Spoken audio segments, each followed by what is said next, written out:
Rental car review. Okay, so the last review we did was a Nissan Sentra, right? So check it out. I made reference to a Nissan Altima in that video, and that was down in Mississippi. Today we're in Michigan, as you can see. And so it was kind of cool for me, and literally, I don't know when these videos will air, but literally I handed one car in, went to the airport, picked up another car at a different airport, and it was an Altima. I think the other one was silver too. So really interesting comparison, and I have to say the Altima I liked a little better. But you may say, well, why? Okay, well, it is classified by the car rental place as a full-size car, which is a joke because like even in the 90s this would be considered a mid-size car. Full-size car, like, again, I think of a Grand Marquis, a Crown Victoria. Don't give me the Chrysler 300 Dodge Charger. They are not large cars, even though they're billed as large cars. So anyway, I digress and I sound like a grumpy old man. But this has the open kind of fake grille in the front. I think everything's fake except for like right there.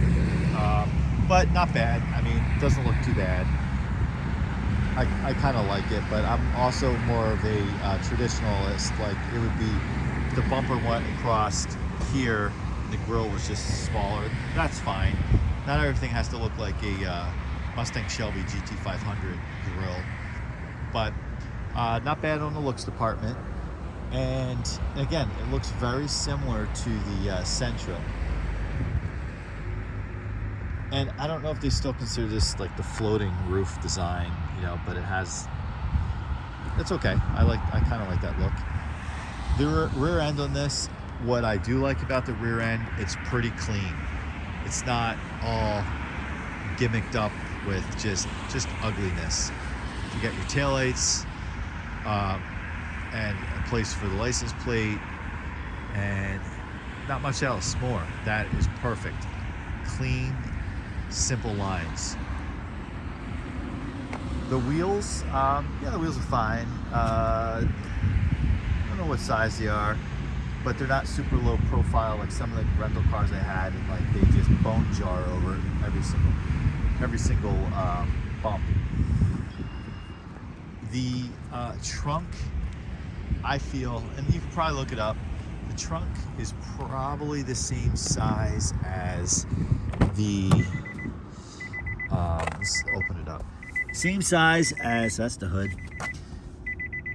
Oh, where's the trunk button? Oh, same place as in the other car, in the Sentra. So the trunk, the reason why I feel like it's the same size without looking up the specs is I had the same exact large suitcase in both cars, and I feel like the trunk was similar size. And you can see I already scuffed my vehicle. So it has pretty good trunk space. So the kind of like, as we go to get inside, and I'm gonna start with the back seat first. The rub I had, not rub, but kind of the drawback of the Sentra was, I said, you know, if you're traveling with 4 people or you're putting 4 people in this vehicle, it's tight. This actually does a pretty good job with legroom.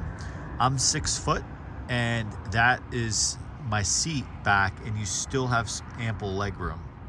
While I was just talking about the Grand Marquis and Crown Vic, one of the things that's not really ever talked about with those cars, while they're big cars, they actually do horribly with legroom in the rear seat.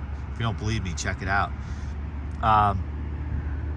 Yeah, so there's more room here, and that's where I think if you are looking for the difference between price difference, I don't know off the top of my head, between an Altima and a Sentra. or you want to go with the Altima probably if you're putting anyone in the back seat, even if it's a car seat, right? Family mobile, maybe it's a secondary family mobile. Maybe your primary family mobile is an SUV, a minivan, but you just want a sedan that occasionally you can pop everyone in and take for like a short trip.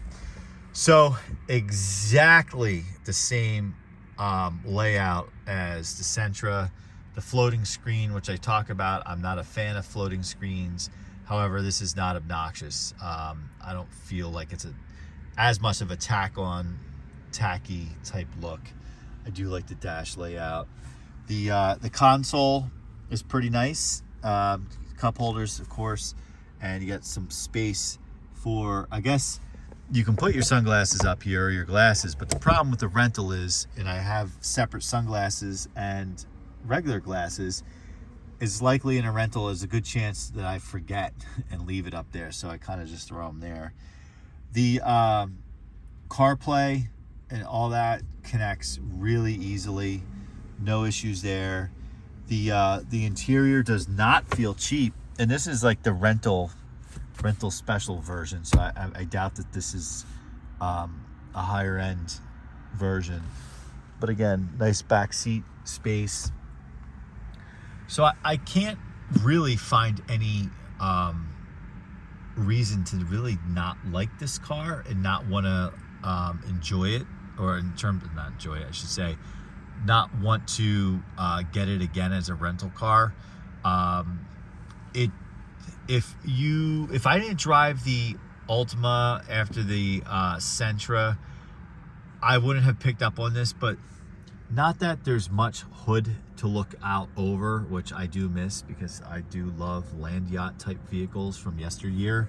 But there is a slight, like if I'm blindfolded and you put me in this car and take the blindfold off and you say, are you in the Altima or are you in the Sentra, instrumentation wise, and I don't think it says it anywhere in here what vehicle it is, but instrumentation wise it's like the same car, but there's a little more hood to it, so it makes it feel a little bit bigger.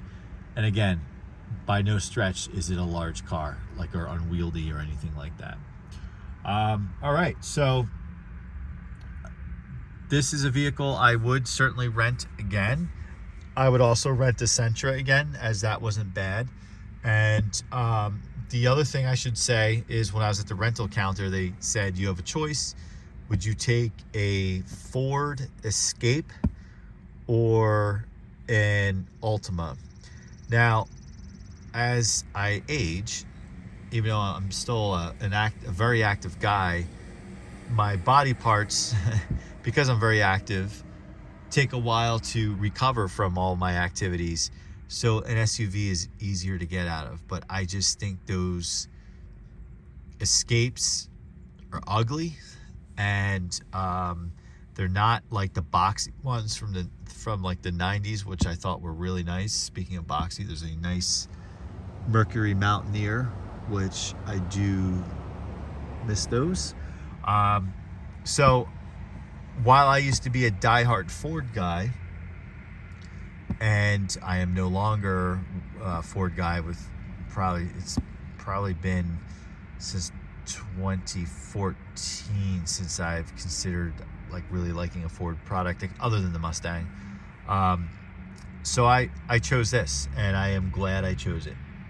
And it turned out to be a neat little comparison between Altima and Sentra. Okay, well, if you currently drive one of these, love to hear about it. These have had a reputation of like being able to drive for miles and miles and miles, or hundreds of thousands of miles. Love to hear it in the comments. If you have experience with these Nissans, the Altima, the Sentra, and I don't know if they still make the Maxima. I was always a Maxima fan since back in the 90s. Would like to hear from you.